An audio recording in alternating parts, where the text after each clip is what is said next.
Ndugu wangu, vipi tena?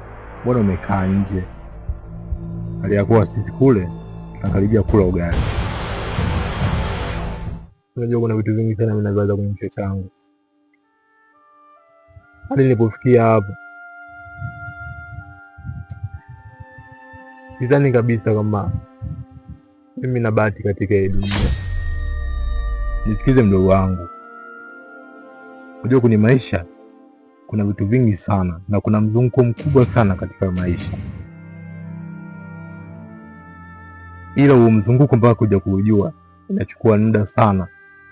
Ndio maana unaweza kukuta mchezaji mpira au mcheza movie anaweza kuigiza miaka 100 na kaja kutoboa tu siku moja.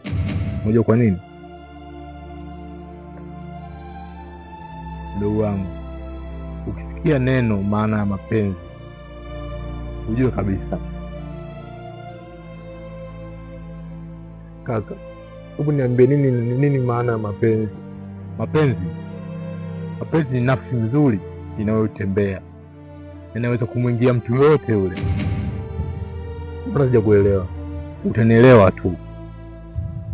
Kwa hiyo kaka, unamaanisha kwamba hata mimi pia naweza kupenda?